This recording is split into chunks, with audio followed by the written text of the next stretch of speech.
షర్మిల, మురుసుమల్లి షర్మిల ఇప్పుడే జగన్ రెడ్డి అంటూ జగనన్న గురించి మాట్లాడిన మాటలు వినటం జరిగింది.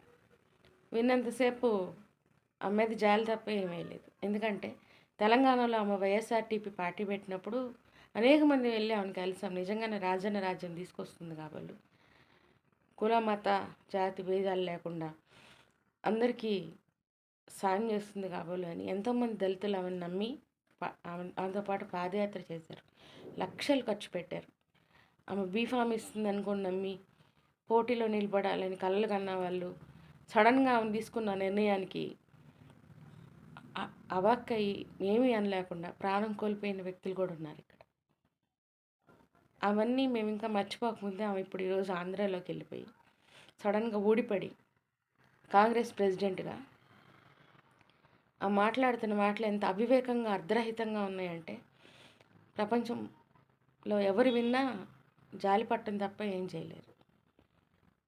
2 ఏళ్ళు ఇక్కడ ఒక పార్టీని నడిపి ఏమీ సాధించలేక ఆకర్షణలో కాంగ్రెస్ పార్టీలో విలీనం చేస్తున్నాను అని చెప్పి చేతులు ఎత్తేసి ఇప్పుడు నువ్వు ఆంధ్రప్రదేశ్ వెళ్ళి ఏం సాధించాలని ఏం మాట్లాడుతున్నావు? గత 5 ఏళ్ల పాలనలో జగనన్న చేసినంత అభివృద్ధి ఎవరూ చేసి ఉండరు.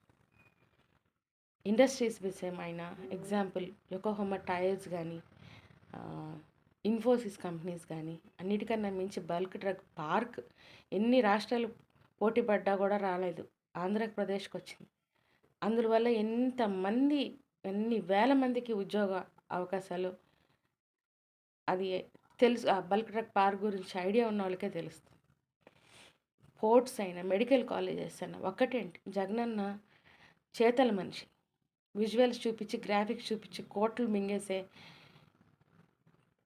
పార్టీలు లాంటి వ్యక్తి కాదు. ఈరోజు నువ్వు ఎవరి మాటలు విని జగనన్న మీద అబాండాలు వేయటానికి వచ్చావు? క్రైస్తవులకి సపోర్ట్ ఇవ్వలేదని చెప్తున్నావు కదా. జగనన్నకి అసలు ఏ కుల మత భేదం లేదు. ఆయన అందరికీ సహాయం చేస్తాడు. ఆయన పాస్టర్స్కి సహాయం చేస్తాడు, ఇమామ్స్కి సహాయం చేస్తాడు, పూజార్లకి సహాయం చేస్తాడు. ఆయన మాట అన్నాడంటే పాటిస్తాడు. క్రైస్తవ్యం గురించి మాట్లాడేటప్పుడు నువ్వు ఏమంత క్రైస్తవ్యం పాటిస్తున్నావు? జగనన్న గెలిచినప్పుడు కాంగ్రెస్ పార్టీని మీరు క్షమిస్తారా అని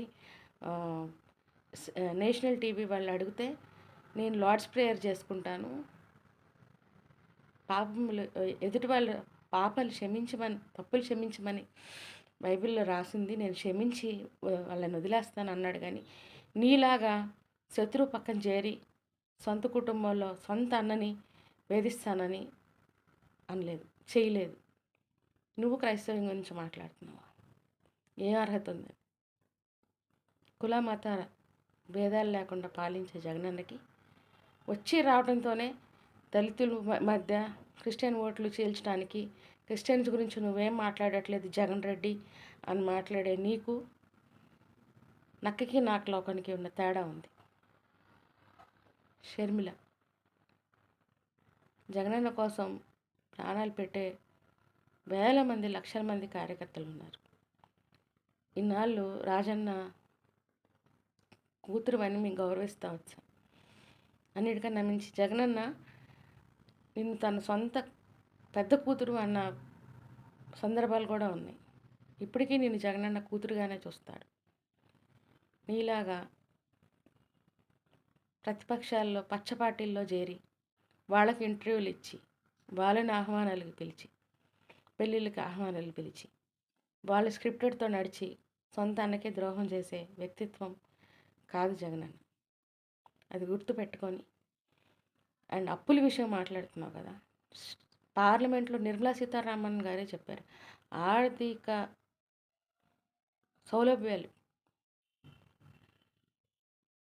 ఎంతవరకు తీసుకోగలరో అంతవరకే అప్పులు తీసుకుని ఆంధ్ర రాష్ట్రం ఇంతకుముందు గత చంద్రబాబు గవర్నమెంట్ కన్నా చాలా తక్కువ అప్పులు చేసిందని సాక్షాత్తు నిర్మలా సీతారామన్ గారే మాట్లాడారు. అది నీ చెవులకు వినపడలేదా? నోటికి ఇష్టం వచ్చినట్టు మాట్లాడటమేనా? ఇదేనా క్రైస్తవ్యం అంటే? అబద్ధాలు మాట్లాడుకుంటూ వెళ్ళటం, లేనిపోయినవి మాట్లాడుకుంటూ వెళ్ళటం. క్రైస్తవ్యం గురించి మాట్లాడే ముందు క్రైస్తవుడు వా నువ్వు అని జగన్ రెడ్డి అని అనే ముందు నువ్వు ఏమాత్రం నిజాయితీగా నిలబడ్డావో, ఎవరి పక్షాన్ని నిలబడ్డావో చూసుకొని మాట్లాడు.